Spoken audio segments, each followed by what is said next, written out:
everybody, welcome to the show. Yes, welcome to FPL Connect. This is the show for the masses of the FPL community. As you know, this is whereby we just come in and then we compete. Yes, at that highest level of the Fantasy Premier League game. This is what we do, guys. So we are looking on forward to game week 36. It's a single game week, but then bear in mind, we're still in the double game week 35. It is not yet done until Thursday night. So we are still on in that one, but then we have to move on and focus on game week 36 because Friday is the deadline for transfers to be made for game week 36. So don't ever think that it will be sometime after Thursday and all that. No, it's just a day after Thursday, which is Friday. So let's move on, guys, and see how we are planning to do to navigate through game week 36, because remember there's a double game week 37 coming right after game week 36, and that double game week can also be a very huge boost for those who still have chips or for those who will plan accordingly. You know what I mean? So let's get on to the game week, guys. Let's get on to the plan of game week, single game week 36.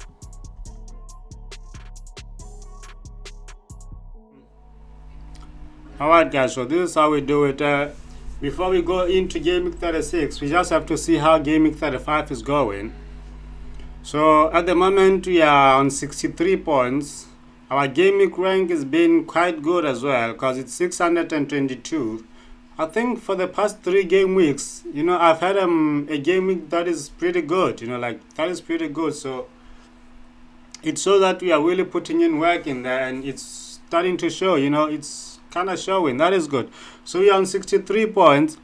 The game week rank is 622k, which is alright, considering that we have over 10 million players in this. So I did make 3 transfers. The plan was to stick with 2 transfers and then make the other transfer for this week, not in that game week, because I thought I had a good squad for that game week. So we'll get onto it on how I made 3 transfers, because in the video I did talk about the 2 transfers that I was going to do, and I did them. I think I did them right in the video, I think. So I had to do 1 extra transfer. Let's just see quickly how my team performed. So the average point is 41 and I'm on 63, which is quite good. In goal I had Pickford. Oh man, I was so happy for his clean sheet. I tuned onto the game and I was like staring at it like I just hope he keeps a clean sheet, because I had covered Lewin up front, but then he didn't start the game, so I was very sad with that. I was very angry with that, because I was looking forward for his points in that home game, but then he wasn't in there, so it's okay. I think it's alright, no problem then. But Pickford kept a clean sheet, gained maximum points. I'm so happy with him, really. I'm very happy with him. So in defense I had Dalo. Dalo almost kept a clean sheet. Then the Onana thing happened, but then I can take that, no problem. Especially because like most people have menu defense or the goalkeeper, so I was okay with it. Like, okay, he is not that much of a differential for me in this case. But then Totti was my differential, and then he did get a goal and some bonus points in there, so he got me 11 points. He's the only one of my 3 defender that got some points, so I was happy with him. I had Vegel also. He gave me a 1 pointer, so but that was okay because it was away to West Ham, I think. Yeah, it was away to West Ham, so I didn't really see him keeping a clean sheet. But then also with the form of West Ham, I did think that maybe he may stand a chance, of keeping a clean sheet as compared to Gabriel. So I had to bench Gabriel for Virgil. So in the middle, we brought Gordon. I brought in Gordon. So he did perform well. I'm happy with his performance. He got a 10-pointer. That is so good. Palmer is still the captain. He got only 2 points in that game. He should have got a goal. Because he passed through 2 defenders and then he shot at goal, but then the keeper was so good because he saved that shot, and that was a good shot from Palmer. I can't really say that he should have done otherwise. That was a good shot. In 4 out of 5 occasions, that shot was going to be a goal. I guarantee you that. So it's it wasn't his day, maybe, I don't know, but then he still has a home game against Tottenham, and as we know with Parma at home, that is why I'm like more points from him have come from, because I think over 70% of his goals or his assists are from home, So I still have believe in Palmer. So I bought Bruno Fernandes, guys. That he is the guy that made me go -8. I bought Fernandes in for Salah because I learned that Salah was on the bench and he wasn't starting any game. So I thought, okay, I might as well go for Bruno because he has a good upside with Burnley. Like he has better opportunities of scoring than Salah, who is on the bench. So I went with Bruno, and he could have had some goals or some assists in that game. Like it was so open for him, but then he just didn't materialize. He just didn't materialize. But then he did get the maximum bonus points, which just shows that he was really, like good in that game. So I know that I made a good choice. Also looking forward into the double game weeks, he will be vital because, yeah, the player that I really bought in, like with him and Gordon, they were really on for the double game mix as well, with Son also having the double game mix currently. So I really think I did good business. I held on to Saka because, the same way I was planning to hold on to Salah is the same way that I'm holding on for Saka, because I just keep thinking that if they are both in the game, they will do something good for, like at some point they will do something good. But then as soon as I learned that Salah was on the bench, I was like, okay, I'm getting rid of him. And I don't think it will pay off in the near future, Will. I don't think it will pay off. And then you have Calvert-Lewin, who didn't start up front, so I'm going to get points from the bench for him. And then Solanke should have got some goals. Why didn't he get... They won 3-0. Like 3-0, and he didn't have any assist or anything. I watched the highlights of the game, and yeah, man, like he didn't get any chance at goal. He didn't get anything, but then he was just doing those good runs for the teammates to score. So it was okay for the team, but not for the FPL assets, So on the bench, guys, I had Darwin. Darwin was already on the bench even before I knew that he's on the bench, so it was okay. So Gabriel, I had to choose between him and Virgil, so I didn't see them keeping a clean sheet up against Spurs, really. Although at some point I thought, wait a minute, they may keep a clean sheet, these guys. But then they didn't. So Trusty, we know that he's just in there for me to save some funds for the big boys. Although I think I may start him in this coming game week, I think I may start him in this coming game week. Okay, guys, this is how the team performed. So let's switch to roll on to the plans for game week 36.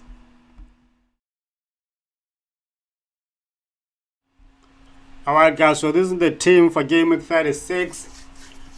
So this is how the lineup is. We still have Pickford up against Luton away. I think he's the better pick compared to Henderson up against Man U at home.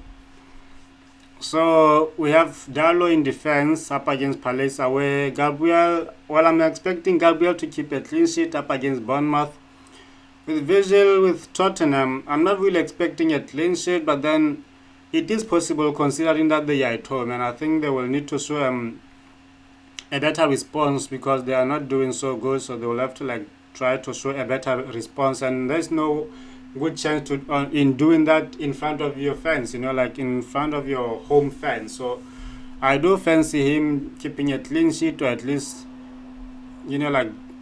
getting something out of the game as a team, as Liverpool. I don't think that they need to get something out of that game, but who knows? I also have Son, so if he doesn't keep a clean sheet and then Son gets a goal, I'll be okay with that as well.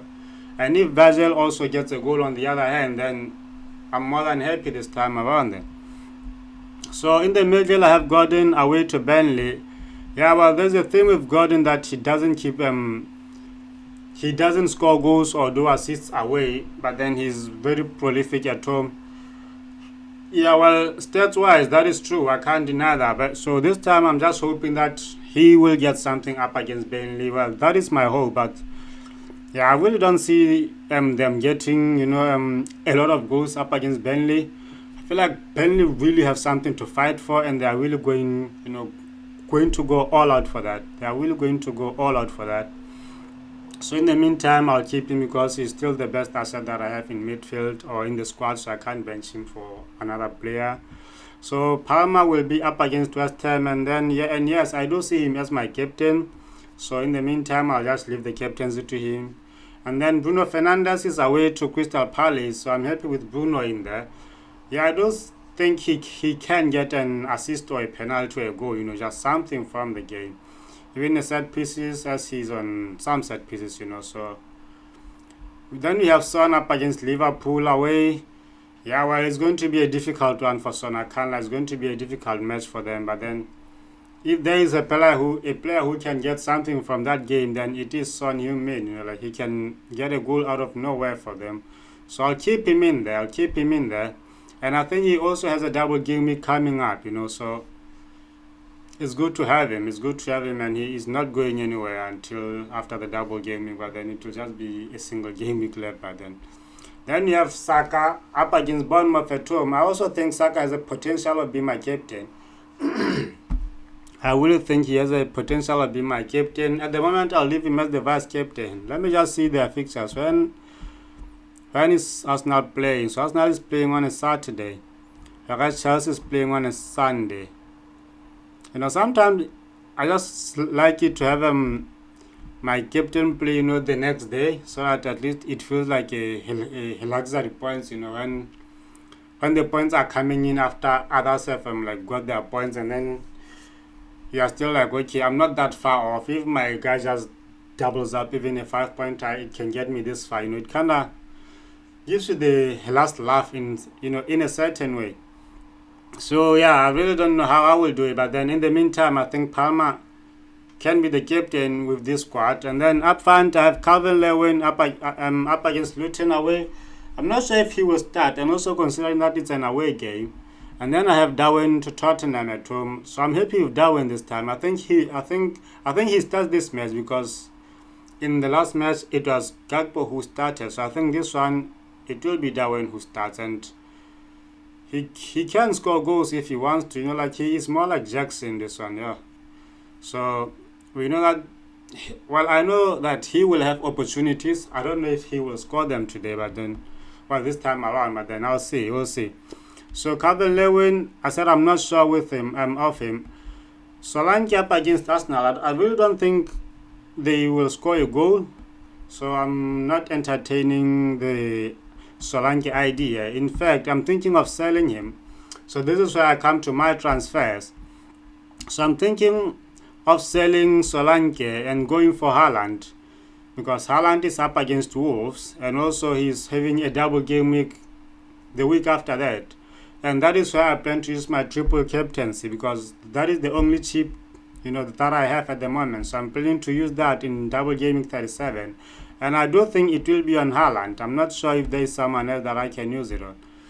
So this is how this game week 37, it will be Haaland starting. Also, I think we will get the leaks about the starting lineup for City. So I'll be sure if Haaland is starting that game. So he will be up against City and then Spurs. So I'm really thinking I'll go a triple captain on Haaland in that game week. So I'm going to buy Haaland, guys, and sell Calvin Lewin. So for the double game week also, then in that game week, then I will also have to do some transfers. I'm looking more on the Chelsea assets, especially the defense. I think they are going to have better fixtures in that double game week. So you see they're playing against Forest. I know that it's Forest and they are very good at home, but then I'm hoping they can keep some clean sheet maybe. And then against Brighton also. So they're playing 2 away games, but then I do have to have their assets because I have assets for, this other team. But then I want... So I think I'll go Petkovic in goal. I think I'll just go for their keeper and go Petkovic in there. And then I'll try to put in someone else. Maybe... I don't know who for Darwin, but then I'll try to put in someone else for Darwin. Someone with the double game week, really. Someone with the double game week. Either for Darwin or for Virgil, because I think those are the only 2 spots that I feel like I really need to put in someone. So maybe I'll get someone from Newcastle to fill in that spot for me. Yeah, someone from Newcastle to fill in the defense spot. And then, I don't know, Maybe I can try to get João Pedro from Brighton to fill in the strikers spot. Well, I really don't know much on that one, but then I'll think of it after game week 36. At the moment, I know that I'm just doing Solanke to Haaland, and then I'll think of the other ones later on, guys. So that is my plan for this game week, guys, and I hope it pays off. I will hope it pays off. So yeah, I'm just going to wait for the press conferences to hear if the coach will say something about Calvert-Lewin and something also about Haaland. So if he says that Calvin is going to start, I'll still start him, and then I think I'll bench Gordon, or maybe go brave and bench Son. I don't know, but then I feel like Calvin can really get something even in that game against Luton. Although I think he will get something more at home, in the next game after this one. But this is how we're going in, guys. So the definite one is Solanke for Haaland. We are definite on that one. As soon as Pep confirmed that he's good to go, he's fit, he's ready to start, then all is well, guys. Adios. Thanks for watching.